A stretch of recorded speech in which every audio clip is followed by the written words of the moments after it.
and welcome to another edition of Heart to Art from Zena World and Zena Family. Today we have Mr. Murli Swaminathan, a renowned biologist who graduated from the BITS Pilani, and he won many laurels as a BITSian in his college days. Then, when he had to part ways from the college, he went into in one of the Navratna companies called the ONGC, where he blazed a trail of success, and he was one of the jewels in the crown of ONGC. My God. Now, I hand over Mr. Murli Swaminathan, and he will tell you about his escapades in ONGC and life. And the amount of books he's written are fantastic. Mr. Murli, over to you, sir. Very, very good evening, Sena family. My heartfelt thanks to mainly Mr. Rajiv, the kingpin of this entire group, who has been kind enough to introduce me into this elite group. My heartfelt thanks to Dr. Ali Shah, who has been giving a wonderful stage control, and I have seen him sort of anchoring many sort of series out here in this Heart to Heart and even in the various shows of Zena. A hearty welcome to one and all of you. Well, as Mr. Alisha had pointed out, I don't know whether I deserve all those jewel in the ground, this, that, and all, what all have been saying.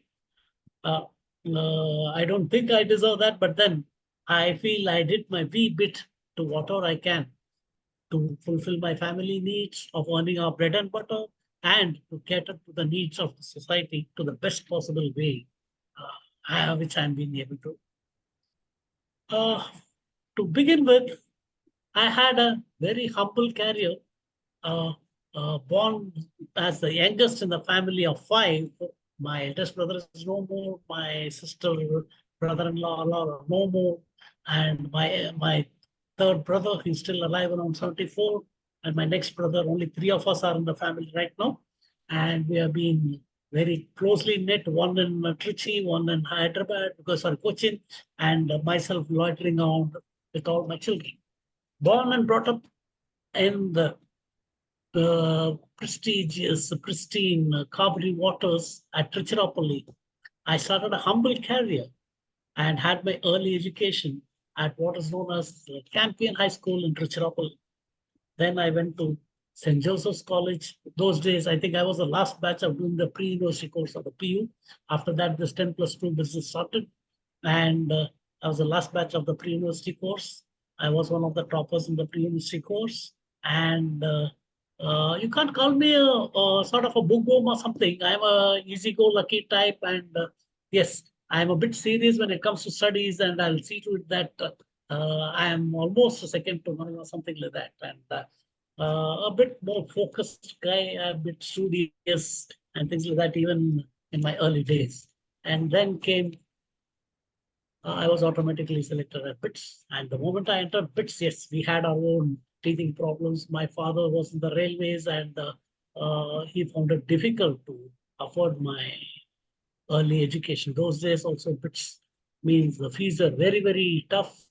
We are from the middle class, and I was lucky enough to be a science talent scholar and got my scholarship. And imagine the scholarship those days was 75 rupees per month. Just 75 rupees per month. And that was good enough for me to take care of at least my mess needs and things like that. And it was a very good basic initiative. I was the first in the family to go out of what is called as the border of South and North barricade, and I knew a bit of Hindi before joining BITS. I had done my Visharat. I had done my high speed typing. I used to type 60 words per minute. Oh. I had done my lower in shorthand, Pitman's shorthand, and in my school days itself, I used to take notes in shorthand. It used to be verbatim as the teacher speaks. And my friends, they used to have a tough time taking my notes, and then they used to say, "How are you doing all this and things like that?" Well, it was a part and parcel of life. I did my a bit of Sanskrit also, and all these basic nuances has built me to be what I am today. After that, started my career at BITS. Being a science talent scholar, I thought I have to do my master's so that I continue to get the scholarship and at least be to some extent dependent on my monetarily to some extent. And then there was also, are you able to hear me? Okay. One second. Okay. Then there was also a program called the Earn While You Learn program at BITS. That is, we could do something with which we can earn ourselves and help others also. In this Earn While You Learn program, what we did was I was having this expertise of typing. I talked to the deans, staff welfare division and students welfare division, and managed to get 3 typewriters for my own and my custody. And I was helping final year students prepare their scientific papers, and we used to have submit dissertations and things. So I used to learn quite a lot of money in that. I used to charge only around 3 rupees or 2 rupees, but that used to suffice my pocket money sort of thing. And that helped me run through the career at BITS. I was one of the religious types. Daily evening, there is a very beautiful temple at Pilani, and I have never missed a single day's Aarti at Saraswati Temple. This was one more of my this thing. Then I completed my MSc Honors in Chemistry, MSc Honors in Biosciences. And as I was finishing both these degrees, of course, did pretty well in both these. As I was finishing both these courses, there were 2 very, very good professors whom I did not want to miss. And one is Dr. V.S. Rao, and one is Dr. Mrs. Sandhya Mitra, the head of genetics, and Dr. V.S. Rao is the head of organic chemistry. And both of them wanted me to do a research under them. And there was a sort of this thing, so that they thought, acha burka mil gaya, to why not utilize him to get some more research done and things. So it was at this stage, I myself proposed a project. We collected, it was a effluent recycle waste treatment project, which was one of the DST's approved project. And so Department of Science and Technology used to give funds, and I used to get, as a junior research fellow, 400 rupees as a stipend in the first 2 years, and then 600 rupees for the subsequent years. That used to be the rate at that time. And as I was doing my research, it was about collecting effluents from, we chose the Sirpur Kagas Nagar as a paper plant where paper effluents were very troublesome in treating, and we find a way out. And as I was doing the work, we filtered out different types of alkaloids. I isolated 72 different types of alkaloids, working almost 96 hours continuously in the form of eluting and diluting them and eluting and going on, things like that, and identifying each and every one of them. One of the products which I found was lectins. Lectins is supposed to be a cancer curing assisting drug. What is happening is a cancer cure molecule cannot directly be injected into the body, even intravenous those days. So this lectin used to facilitate in helping these macromolecules for cancer cure, and hence it was literally a big breakthrough. And this aspect, I did the chemical part, the complete chemical analysis, thanks to the excellent facilities at BITS. We used to have the sort of liquid scintillated ultra centrifuge, which used to work at minus 40 degrees. Imagine those days, it was such a good facility. Atomic absorption spectrophotometer, UV, the best possible UV and IR, and we could map and get all those isolated structures and map them. And we and Dr. V.S. Rao and myself, we decided to synthesize the same lectins in the lab for it to become more commercially viable. At that stage, Dr. Sandhya Mitra also wanted me to do some pharmacokinetic studies on this. So we tried this drug which we extracted from lectin, which we extracted on guinea pigs. I had isolated 72 guinea pigs and injected different doses of lectins on, and saw its effect on various aspects on the liver, kidney, brain, and testes of guinea pigs. Yes, it was an arduous experiment. It was more experimental oriented. Very careful studies had to be done and things like that. Unfortunately, at this stage, there was a shortage of manpower, the teaching staff in at BITS. So they asked me to go to one of the practice school stations. See, practice school is one thing at BITS where there is a university industry linkage program wherein about for almost about 70, 80 different locations all over India the were identified, and final year students were asked to go to these locations for a full semester, be it mechanical, chemical, all sort of engineering, all sort of sciences, all were forced to go to one of these centers for a university industry linkage program, which is called the practice school. And I was made a faculty of one such center at the Indian Rayon Corporation. Here, this being a rayon firm, I was mainly catering to the guidance of final year mechanical and chemical engineering students. And this gave me the basic inputs wherein I could see the linkage and help final year students come out with flying colors with industrial applications of what they studied in the classroom. So as this was being continued on, I found that I had spent around 3 semesters, but I was getting out of touch from my laboratory and my pet projects. And I didn't, I could probably stress, and I was a bit growing also, and there was stress in the family side also to take up something more. And there was also a pressure for me to get married and settle down and all these things. So with all these, I decided to call it quits. And after about 3.5 semesters, as a teaching faculty, as an associate lecturer out there, I quit BITS and I took the All India ONGC entrance exam. And I came third on the All India basis and thought that I'll be called a chemist and will be doing something relevant to at least one of my fields. So with this little satisfaction, I wanted to take up this job, resigned BITS and came over. My first, the moment, and see, again, there was also another one more tragedy. In the sense, it was in 1984, September or something, when I wrote this exam for All India entrance, and the results were out early.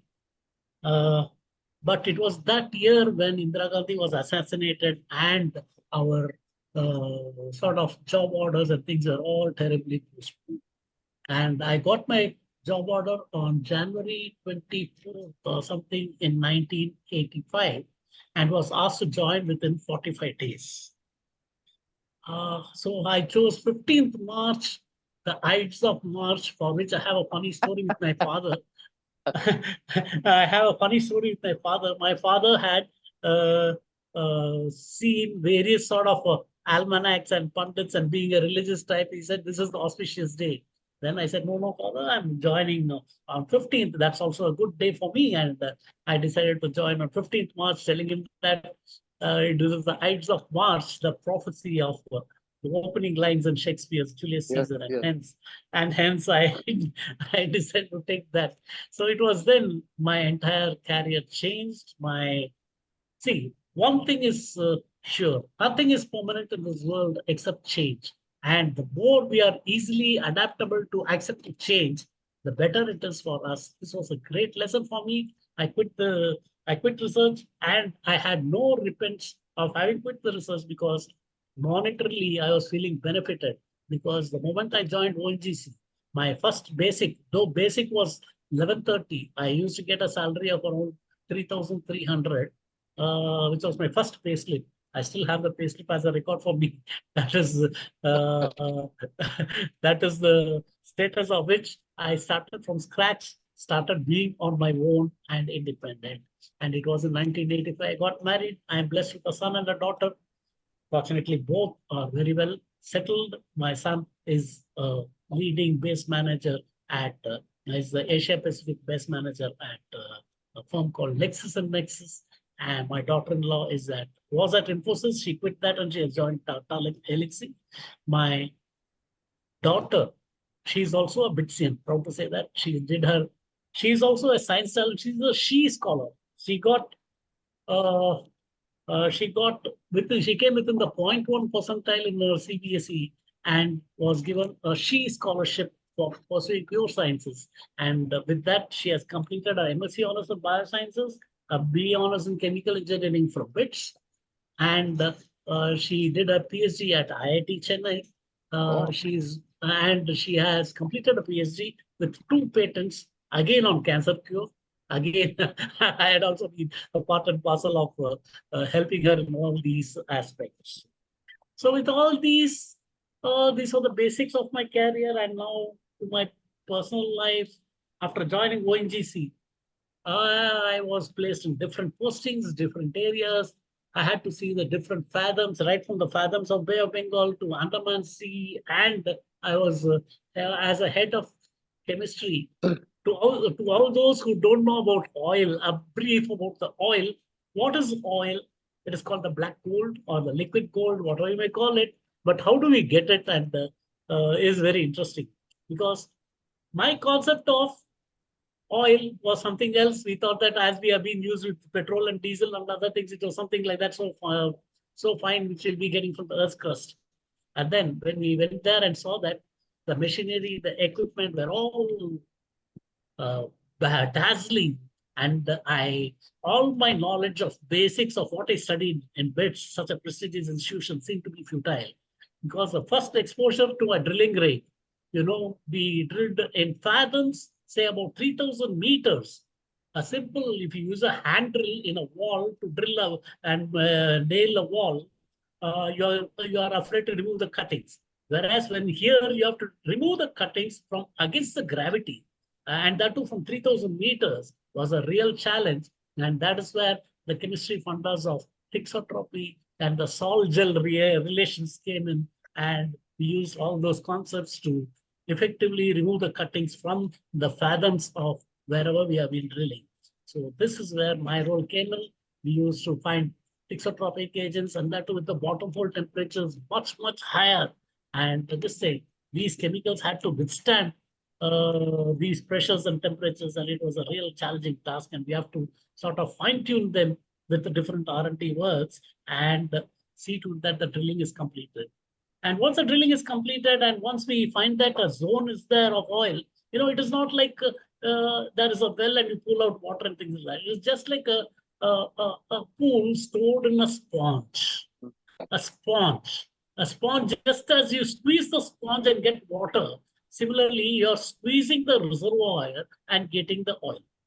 And how is it stored, and why is it not migrating by different tectonic forces and things like that? That's a different history. That's a very complicated one again. And we have to look for what is called as the traps in geological terms and come out with this. And this is really very, very challenging and not taught in any school books in engineering, at least in those days. Now there's a special subject called petroleum engineering, and which is doing very well. At least these basics and all youngsters are exposed to. So this was one concept which is this thing, and you squeeze it, pull it out in small tubes, collect it in group gathering stations, and then it is totally black like mud, totally black like mud. And you won't be able to say that it is a liquid gold or something like that. You have to refine it, send it to the refineries, and we have a mini refinery in our testing site wherein we do the refining process and find out what grade it is applicable. We then sell this to different centers. We have our own unit called the MRPL refinery projects. We send it out there and get the crude oil processed and give it to the marketing division, which is Oil India. So Indian Oil, they do the marketing for entire gamut of activities. Sir, was it offshore or onshore? Offshore is basically in the oceans.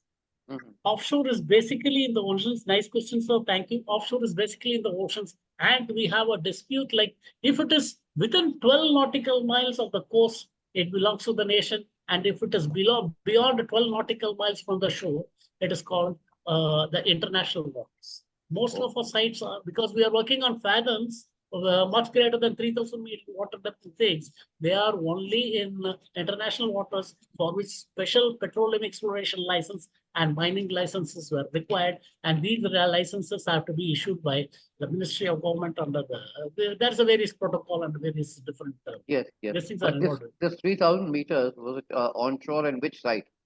3,000 meters on onshore, we find prospective Barmer? basins. Barmer We yeah, we find prospective basins. These are called type 2 or type 3 basins. The Okay. type 2 basin is typically offshore. Bombay High was a good type 2 type of basin. And the type 3 basins are, as you have mentioned, Barmer, Ankleshwar, Yes, Kambat, Gulf of Ambak. Cambay, Mhm. Kambat, Ambak. Karekal, uh, Karekal, Narimanam are all shallow pools. In Andaman's High, we had a different type of problems. Andamans also we have very good prospects, and there we had a different type of problem in drilling because we used to get what is known as a slushing shales or slushing Shale, clays, yes, yes, yes. clay. So as we go on drilling and pull that pipe out, it gets stuck. So these clays are very tricky to handle, and this is a different unique problem again for the chemists out there. You So must it is have not, changed the head of the driller. no, it's not that easy. It's not that easy. To pull out the string itself is going to be very, very difficult. No, So it is. we have to keep on continuously adding certain chemicals to keep it in a lubricated position. Things like that. So it's But a did you very funny, but yeah, did you ever conduct an analysis of the water, sea water yeah. or Mhm. the groundwater before you Yeah. went into the drilling? You No, did that.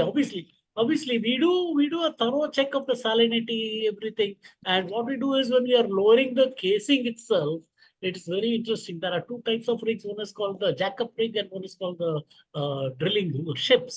That's Yes, yes. again a different complex technology. In drilling ships, we lower what is known as a 40-inch riser casing. So Yes. one joint after the other, we go on doing that, and we have a seabed walk by divers to see where it is, whether it is uniform out there, or it's a flat surface, or get it clean before all this, because of the underwater currents and tides, Yes. it should not tilt and slip. So all these things we'll have to take care, put a mat around it, a mat in the sense a concrete mat underwater, a And concrete welding underwater. All these were very challenging technologies. All these, absolutely. yeah, And and the really, seas were choppy, yeah, especially yeah. offshore. But what happened to the Yeah. Bombay High? Why was it shut down or abandoned? It was supposed to be quite a Bombay High is not abandoned as such. There has okay. been it's still we are having three different locations at Bombay High, which is still producing, and one of the major producers. We get I think around when I last left, it was around 18 to 19 million tons per day production. Mhm. Today, I think ONGC is producing around 29 million tons overall, of which majority is from Bombay.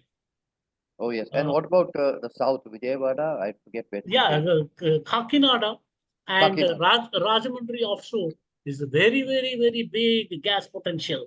Very big gas potential. You might have heard about the Reliance and ONGC's Tussle also court cases also which Yes, has yes, been yes, going yes. on. And all these things are also again very tricky and very involved. Like it all depends like a very delicate line. Yes, Uh, yes. and what we call it as our own reservoir.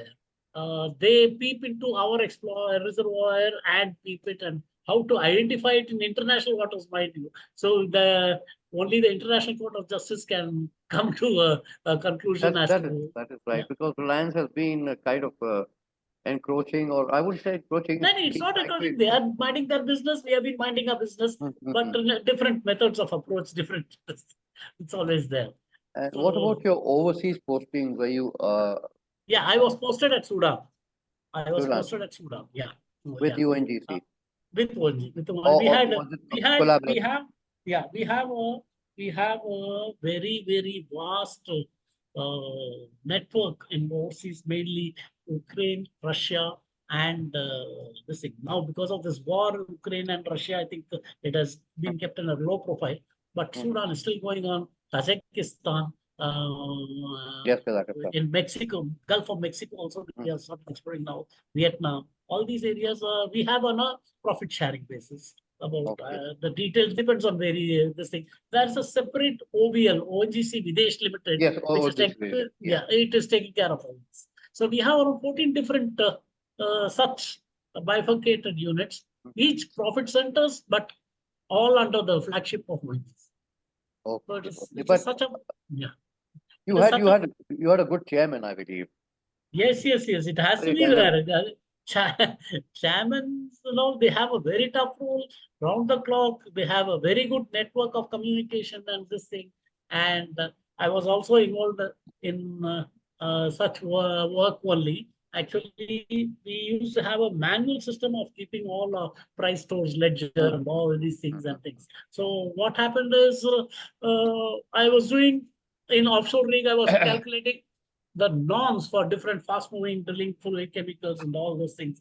And I came out with different sets of norms. Under this high pressure, high temperature area, this should be the norm. As a thumb rule, like I use the 80-20 principle, wherein Okay. only identified about 7 or 8 chemicals which are very high fast-moving and very high and very costly.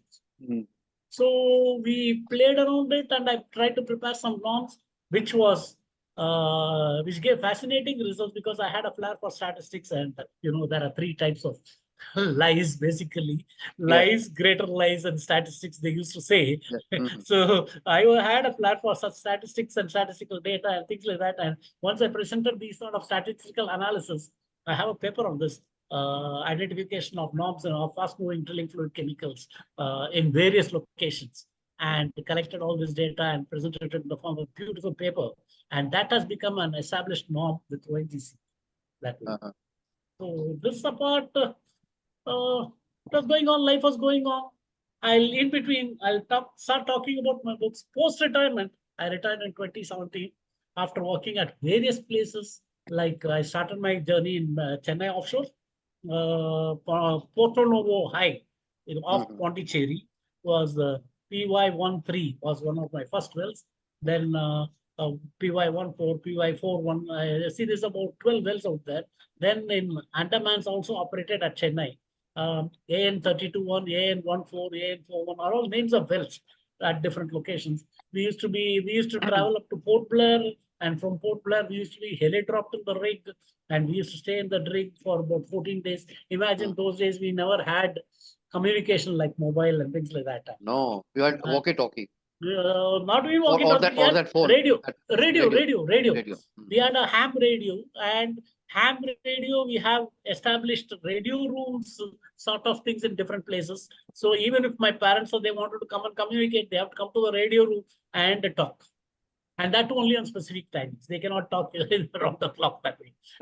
Even when my son was born, I was informed by the radio only, and Yes. I had to reach home only on the third day, because even the sorties are fixed, everything is fixed, and Yes. Yes. we could come out only once in 14 days. Everything was streamlined out. So it used to be a unique life, a different life, and we had to be with it. So it was a But great sir, I experience. believe on the rig, you have a fully furnished accommodation. It's quite comfortable, and Obviously, you obviously. have. I mean, it's like a ship. It's like a big ship. It is indeed a big ship. It is indeed a big ship. We have a beautiful berth. We have berths, especially for officers separately, staff separately, and the rigmen and other roster boats and whatever you may call it. The workers, they have a separate thing, and we have 3 separate galleys also accordingly. One for the workmen, one for the officers, one for the middle class and things like that. We had excellent radio room, excellent communication facilities, movies and things. And though, of course, it was not live, we used to have depend on those VCRs and cassettes, and it used to come with the Yes. supply of food material and things like that. Uh-huh. Excellent food. We have a very good catering facility which was on contract. The caterers used to come, they bring their own material is out there available, and they come cook for every one of us, and it's a great experience. So, No, that's it. It's quite a job staying 14 days yeah, offshore and then coming it was onshore. it was literally a home away from home. There was a medic also present to cater to immediate first aid sort of thing. And if anybody is very seriously ill, he used to be airdropped to the nearest place and taken care. And this was the thing. One person, I fell down a flight of stairs. Oh, And in Sagar Prabhat rain. And luckily, it was my last day of the duty and had to come back. So there was no problem for that. The moment I came back, I was immediately operated for my slip disc L4, L5, oh. and had to literally be bedridden for almost about 4 months. This was So in Chennai or in it was where? in Chennai. It was in Chennai. Okay. It was So in you were Chennai. offshore on the Chennai. Offshore, yeah. Offshore in Chennai. God, I Then, mean, yeah, it was after miracle. all, yeah, all these happen. All these are things. Though we have been given training in all sort of things like first aid, fly, this thing, and how to. I remember still in one of the choppy seas. We get Sanmarsat or satellite information about forthcoming storms within 72 hours at the base. And by the time they inform us, it is around 36 hours. We But then, get a 36 hours only notice. And we have to remove the string, put it hanging. We have to take all sort of precautions and then plan for evacuation. And the evacuation, by the time we have to do the evacuation, the sea was so rough, it was pitching and rolling and pitch and roll. If it is more than 6 degrees, helicopters can't land on the ridge. So we were literally dropped by a crane in the supply boat. The supply boat used to oh, toss nearly 10 feet high in the choppy seas and things, and all these oh, are it things. was, We have experienced all that. We have the experience of getting into the lifeboat. All 50 of us in the ships, we were given the training on how to handle a lifeboat. The moment the lifeboat is dropped from nearly 140, 150 feet from the rig, and uh, it lands in the sea, and we have to maneuver it around the rig at least 3, 4 times, and see to it that nobody is overboard on water. Throw those life-saving rings and all those things. All these are well trained. There will be a reserve packet of food, always. lifeboat for at least 50 of us. It will last for about 8 to 10 hours that way. Okay. So it was, Okay. it was a great experience, very well maintained and very well. It was a pleasure working in all these hardships and things like that, and a great experience. We were Only like thing so, is, yeah, yeah, please.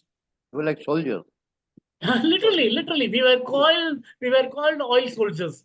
Mm-hmm. We were called oil soldiers, Mm-hmm. and being at the officers level, we have to command all in one go in different roles. It was really challenging, Were you ever and it was. posted to Dehradun?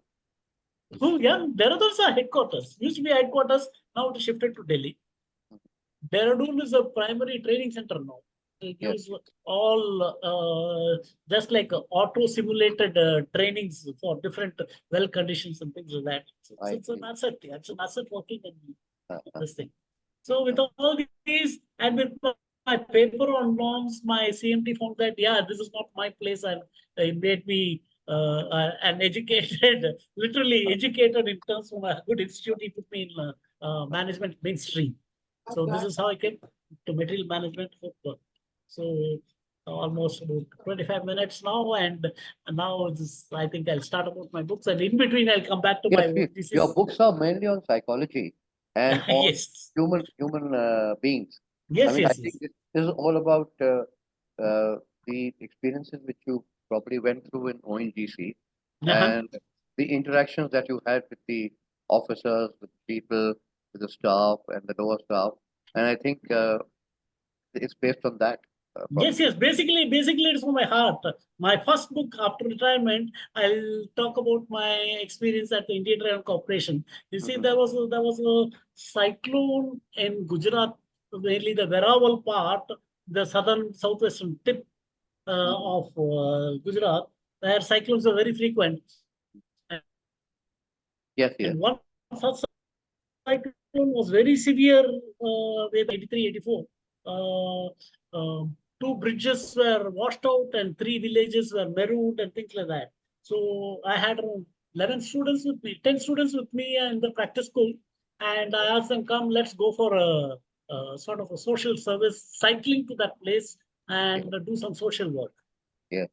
Yes, that was an interesting point for the first step of my first book. It's called the Interpersonal Undercurrents. Yeah. This is the first book. And the outcome of this is from that experience, basically, wherein out of the 10 students, Mhm. all of them, the moment I floated the idea that we go on cycle to this place and do some social service, all of them readily jumped up, and 8 of them raised their hands very prominently. 2 of them, they raised their hands slowly. Then I found something fishy. I called both of them individually, one by one, and asked them, Kya bhai, kya hua? Why are you raising your hand so silently? They said, sir, हमें तो cycling नहीं आता, and we can't tell this in front of all our peers, and it was this thing. So there are such hidden factors amidst every one of us at one stage or the other. So I termed it as interpersonal sort of undercurrents, which is retarding us from coming out with our openness, and this happens even in families. So I thought this would be an eye Right. opener. This will be even an eye opener, especially teenage kids, handling Mhm. them. This is very, very essential. Mhm. This sort of a thing, and how to handle this. What are the chemicals involved at this particular stage of this thing? I gave an analogy of the amygdala of the brain and how it functions in secreting different hormones and chemicals and how they function and things. All these are lucidly explained in this. Yes, that's So, so it all was these are personal experiences only which come up so beautifully. And this astral planes, which I wrote very recently, about I think in February, March this year. This is the realms of astral planes. This Mhm. is also from my experience at Veraval, wherein from the person whom I took over, he Mhm. was talking about deep meditation and ethereal layers of meditation and things like that. Mhm. Then I thought, why not try? Why not have a go at it? Yes, the experience was very unique. Even today, I sit for meditation for at least about half an hour, of which 15 minutes I'm lost. I don't know what is happening. No sound, no noise, no this thing, wife calling, nothing will fall in my ears. The half an hour meditation is total this thing, and I get lost and peaceful. See, this is just like ideas and thoughts keep on flowing in our Oh yes, minds. yes. Keep on flowing in our minds. We don't know when to stop. It is just like a cloud. The cloud keeps on moving, it's just carried away by the wind. And as it is getting carried away, it carries all the dust laden wind Mhm. and gets impure. Similarly, is a thought process. As we keep on contemplating something or the other, that is the reason for this negativity. And how do we filter out this negativity? This is what is the focus on these books that we. This is what So happened with me also when I was in the plant. We okay, had to go through a course of by Ravi Shankar. okay, Uh, Yours was different. I mean, yours was meditation, and you had to write a lot of papers on that. But yeah, here yeah. they summoned the disciples of Ravi Shankar, and Controversial. for 5 days there was no egg, no meat, nothing, and you have to cleanse, detoxify. A detox is required. Complete Detox. detox. Complete detox is No required. onions, no garlic, nothing. Yes, yes, yes. That is Complete. what is that is what sort of purifies our system. Mm. So every day, my son, after his office work, comes and shares with me small, small incidents in his office. Yeah, Mhm. wow, I shouted at my youngster, this, that, and things. And daily, I used to scribble something about this is called being overwhelmed. What happened? And any small, small topic, seeking approval. What do you want an approval for? Yes. What do you want an approval And for? what do you approve for? You have been assigned a job, you do your Mhm. job, and if you have any ambiguity, you seek an approval. Well, Mhm. first of all, why is that ambiguity? Either you have not done the job. So this sort of a critical analysis I do, and daily I used to write what is called as this the art of waking up to happiness. The topics every day, it's just a snippet one day, like refresh mundane tiredness. Yeah. Small, small things like this. You open any page, you'll get a unique heading and unique title and things. And all these are snippets. My son used to jovially say, you have to give me royalty for this. Because most of the ideas are from his this thing. Breaking monotonous existence. Uh-huh. Well, tell Anything. him it will be shared with your sister. The frustration. You see, anything. Uh, Coping negative situations. Hmm. A friend of mine has got promotion, whereas I think I deserve promotion. So how do you cope up with all this? Yes, it is there. Could be many reasons, as you all say, that could be politics. That could, but why bother about it? Yes, Yes, yes, it hurts. It hurts, but how to come out of this? yes, These are yes. the things. These are the things. Small snippets which catch my eye, and they basically because I read through what is happening in his brain. What was his reaction? I placed myself in it. Hmm, hmm, hmm. So that is what is the outcome of all these books, frankly speaking. No, And it's a daring initiative, and I would say it's a very productive initiative, which very few people can take up. that's true. So very, And and I yeah, think with your it's a beautiful blend of your technical as well as your biological and knowledge of chemical listen. what do you call subjects that you Mhm. turned it into a. I think they should be a bestseller also. Yeah. Two of them are If it project, bestsellers. if it Two is of them are projected bestsellers. properly. Hmm. Yeah. Two of them are best. Yeah, basically, yes. See, uh, compared to the author's field, I am a layman because there are very big shots. Like you name anyone like, who are big You shots don't have to be a competing. big shot. You don't have to be a big shot No, because no, no. it's a No. very rooted affair that you've done, and Yes, that's what people want. no, that's what. See, basically, what is coming to my heart, I'm spelling it out. And Yeah. what is this thing? This thing I'm just calling a spade. And maybe So there are some this factual. is a heart to heart show. Exactly. So these two books are my pet surprise. Volume one and volume two. I have enough material for another 6 volumes of this because daily I'm writing this, and this contains only 50 episodes now, and I have around 250 episodes of this, which will be coming out in books. Oh My my other, God. yeah, Yeah, my, carry on. yeah, my other book, which are of which my passion is for poetry.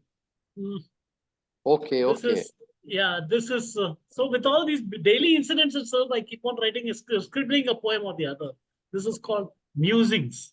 Musings Ah, of my heart. Musings of my heart. Whatever comes to my mind. If you see the topic, the sky is the limit. it is.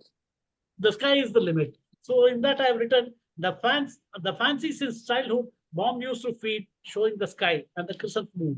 The Mhm. cerulean sky with the striated clouds, with the spectacular rainbow, the cynosure of poet's eyes. The turquoise blue in the aquamarine sky. Do you have something new to forecast thereby? So these are the things like this thing. Then about shades of green. What are all Yes. the different shades of green? How it is even used in the read.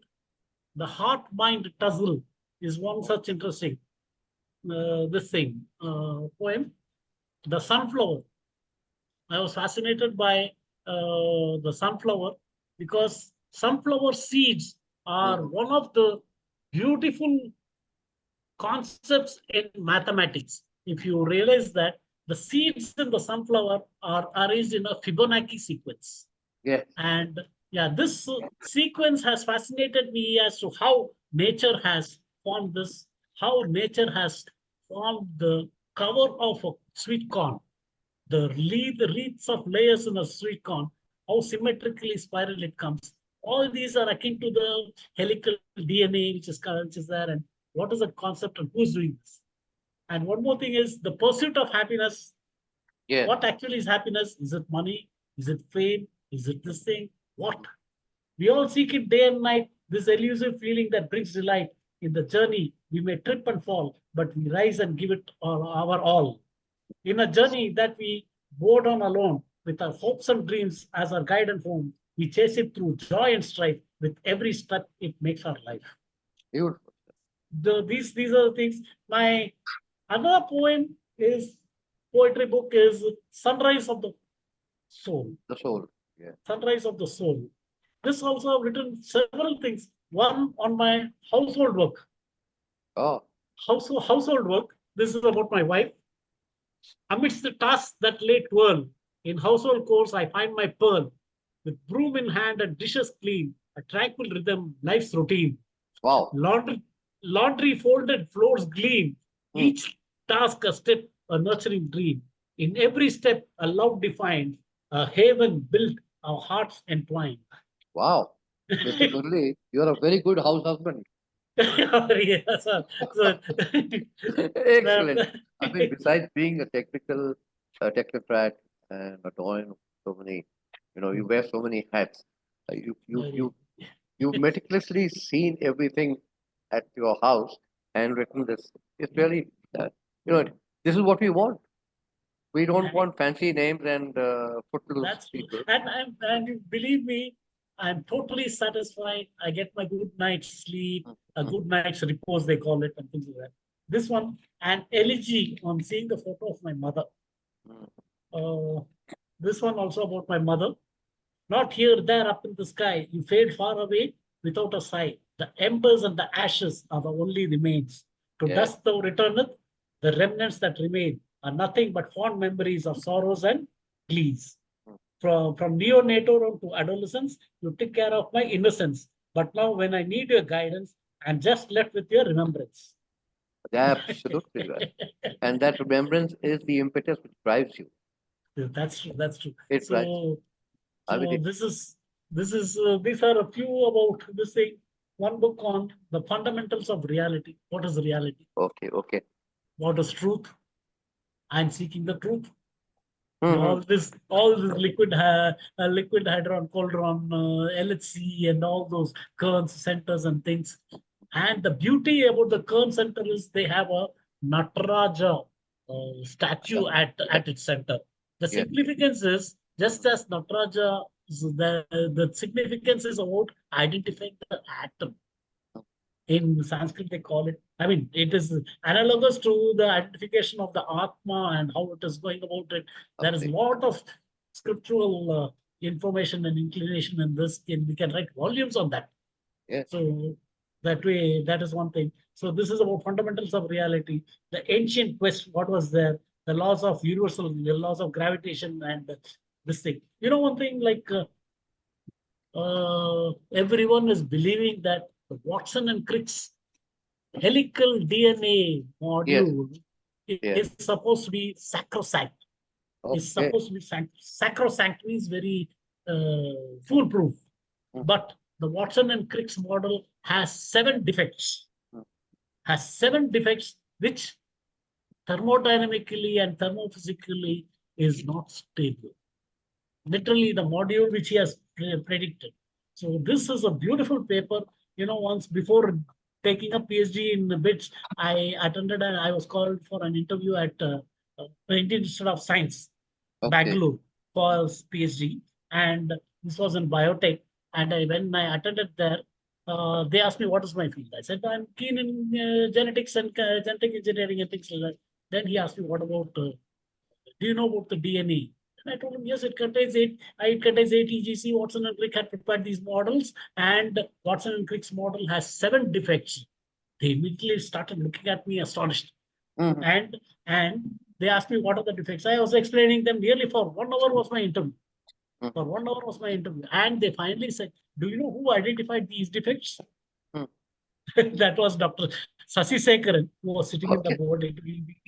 And I Okay. didn't know that, and I didn't know that he was sitting out there. So he was so impressed, but there was so much of political pressure. There was one ENS Namboodiripat's granddaughter Oh my God. who was selected for that single seat at Indian Institute of Science. Uh, and that is So where I didn't like Sekharan's action. anyway, it's all see all this. I said no. Yes, it happened. It's a moment. Yes, I was very confident I'll be getting in that and one of the elite researchers and things like that. And anyway, it's all part of life. Everything is gone. Then I thought I'd be happy doing research at Pilani itself because with all these facilities. And then this happened. Shifting to Indian Rail Corporation, everything, and now I'm the happiest person having my name and fame at ONGC as a leading Yes. member and this thing and monetarily well off as well and completely satisfied. And That, in this process of joining ONGC, we shifted from the erstwhile manual price stored ledger system to a online computer system. This entire backward for entire ONGC had been instrumental in that. There are 6 of us who migrated to I got this training on Oracle as a database manager. I was for literally handling D2 HP Unix this thing server and taking daily backups and all these things. And it was a totally different scenario from test tubes to all this. And you can see the migration which I have gone through and this thing. And now handling the time of retirement, handling around 1,300 crores of contracts. Yes, Okay, that was a very crucial point which I was about to raise. yeah. Contracts is See, not easy. now with all these, one point I would like to add is what is the see you have must have heard about tenders and tender Yes, yes, evaluation and things like that. yes. What is the Okay. difference between we call it as L1 as lowest tender and L2 the second lowest who has L1, bid L1 L1. L2 L1 L2. What is the lowest difference between L1 and L2 you have come across in any sort of tendering system? No, Even I, even I'll, te- I'll tell you, it's a very complex system, and I think I couldn't fathom it because I bid for some, and I was L3, okay. L1, L2, L3, Okay. and yet the L1 guy got the tender. Yeah, normally L1 gets up to this thing. And in this case, and in this particular case, L1 and L2, what could be the lowest difference you can imagine? The lowest difference was 13 paise in a 730 crore contract. Oh my God. In a 713 crore contract, 13 paisa. 730 crore contract, and the contract was for 3 years. And the lowest bid, I mean, the L1 and L2 was in 13 paise. L1 had quoted in dollars, L2 had quoted in Indian rupees. So we had an evaluation system of L1 to L2, and the moment this price evaluation was done, the dollar fluctuation was caused L2 to become L1. So it became a very delicate position for us to fix who will be doing what. We went to the ministry. This is called, what is the case and how do we do it? And I proposed a system that it should be a full-fledged system and mathematically worked out all this. And we saved a lot of foreign currency this thing by optimizing that rate, and that has become a universal practice in all public sector undertakings. Oh, great. So this sort of my director said, "Hey, I'm confused. You come and explain and things." And the moment I said this, my CMD was very impressed. Then CMD said, "No, we cannot do it in our board level itself. We better explain to the ministry." Petroleum Secretary, Ministry, Finance Minister's Secretary, all were there, and they spent nearly 1.5 hours explaining what is the difference and how it could be done. And see, one was seeing from the finance angle, one was seeing from technical angle and everything, and brought out everything and got it implemented. And that was the moment I realized, yes, I could talk through and convince people and things like that, and really got the my life and got a special. Yeah. I mean, it's commendable because if you did you ever wear the ONGC corporate tie? Yes. I was awarded that and you see, yeah. Was it the striped one or was it the one with the derrick? Which one? No. We have a golden lapel. We had a golden lapel, which was with this thing. And when I represented ONGC in the Petroleum Sports Control Board's chess tournament, also I have a blazer, full-fledged blazer with the ONGC label and things like that. So that was a unique honor. With every meeting with the directors and all, we had to go on special blazers and things like that. And it was a unique.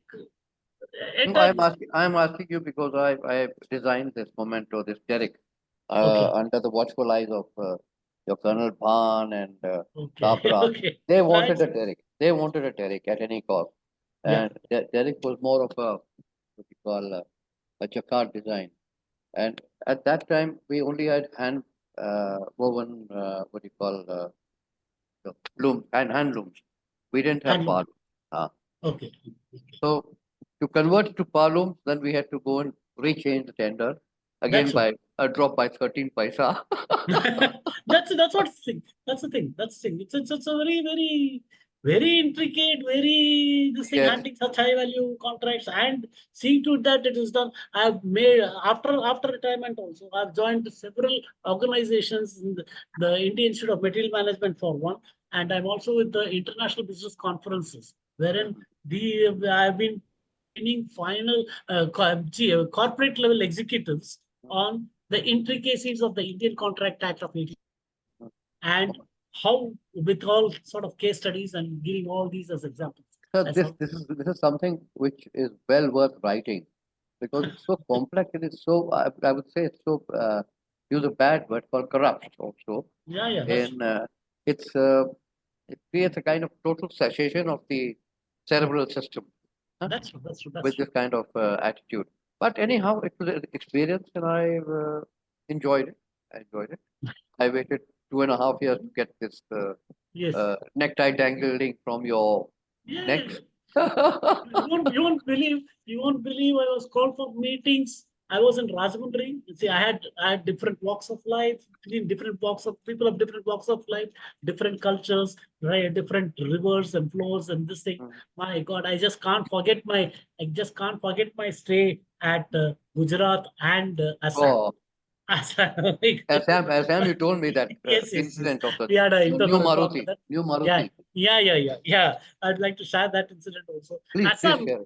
is a beautiful place full of greenery, rains, almost rains, perennial rains, I should say. And so, yes, it was hot also at times and humid. It was a unique experience.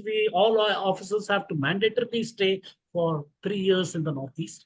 And Northeast, we had ranges in Jorhat, Assam, Arunachal, Dibrugarh, to name a few of these places. And I was posted in Sibsagar.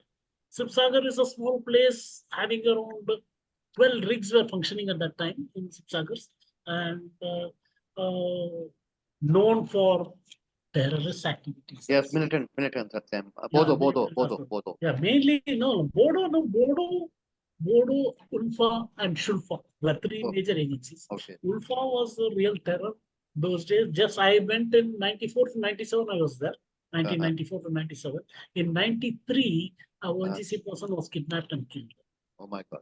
Yes, Okay. yes, Yeah. Raju yes, was South Indian from Andhra. yes. So when I went, it was a real terror and with all sort of this thing. But all said and done, uh, people are very good at heart and they respect ladies to the core.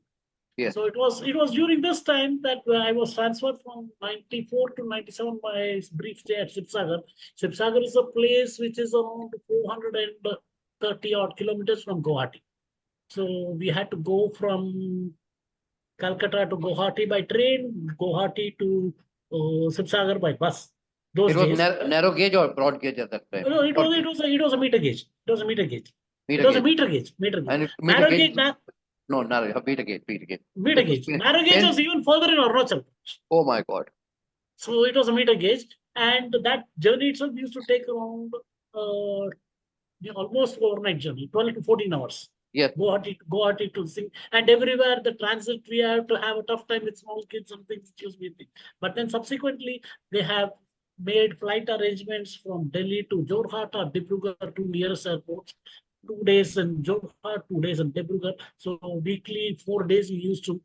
There are provisions for ONGC to travel by flight. That too subject to rains and clarity in weather and things like that. So this used to be a problem. So we had a good experience out there. It so happened that I joined in 85 and 94. You can imagine just about 9 years. I was eligible for my first loan and got my car loan. So went to Assam's Guwahati to buy my car. My first car was a Maruti 800. Mhm.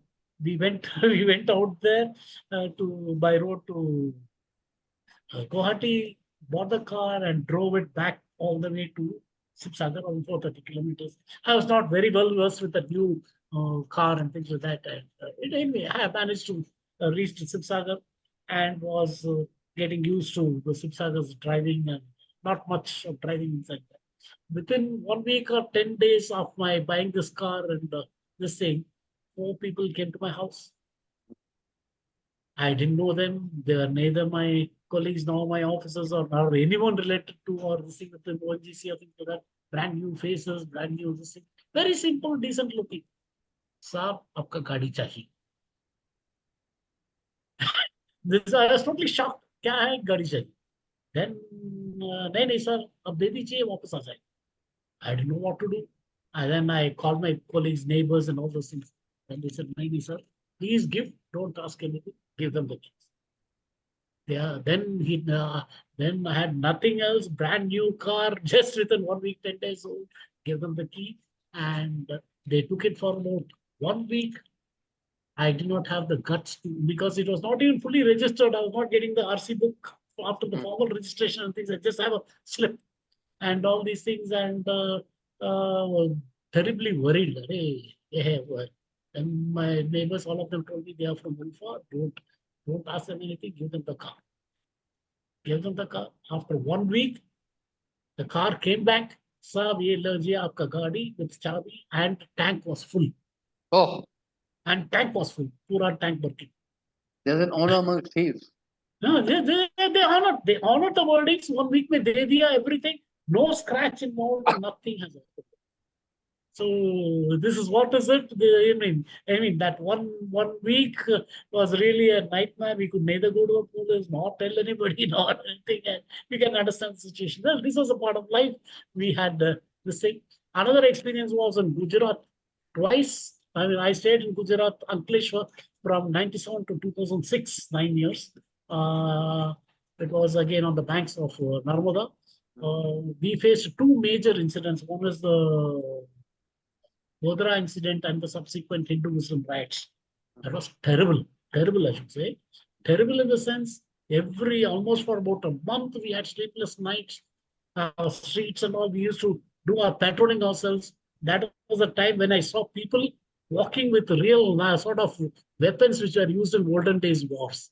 Oh my God. All those kings were listening and all such big knives and things, and what sort of weapons and this thing, and oh my God, it was a real experience. Was this a social or communal kind of riot or something? Yeah, it was a communal. It was totally Hindu-Muslim riot Okay, in Bharuch. in Ankleshwar. Okay. Because after which yeah. year? 2000? 2003, I think. 2000, I don't remember. 2003. Okay. Maybe. And it was terrible. I say. So it was the aftermath of the Godhra. Yeah, aftermath of Godhra. Exactly. And Muslims shops were looted and this thing, and Muslim women and all that recklessly treated. It was a very pitiable sight. Very pitiable sight, and unfortunate incident. And just to remind you, General Zamiruddin Shah, who is Nasiruddin Shah's elder brother, was posted there as flag officer, but he wasn't allowed to perform his duties. Okay. Anyway, yeah, it was a unique experience, and it was at that time my son was having his board exam, 10th board exam. My God. And 10th board exam, my exams were between 9:30 to 1 or 10 to 1 maybe, and they went by the school bus to that location, which was around 12 kilometers from the school. So the bus which went at 10 around 8:30, 9 o'clock from the school was supposed to be back. He was supposed to be back for lunch around 2 at least. He did not turn up. We all were panicky. We went to the school, all parents panicky. We rushed to the school. No information about the bus, no information of the things, with all sort of rumors about this thing, no communication, no phone. So we all were panicky. Luckily, the driver of the school bus with around 45 students, he took, because of these riots, he safely took them to a village. And he was there in the village, which was not in the regular road. And all the students were safe in that village. We kept on hunting. We went with all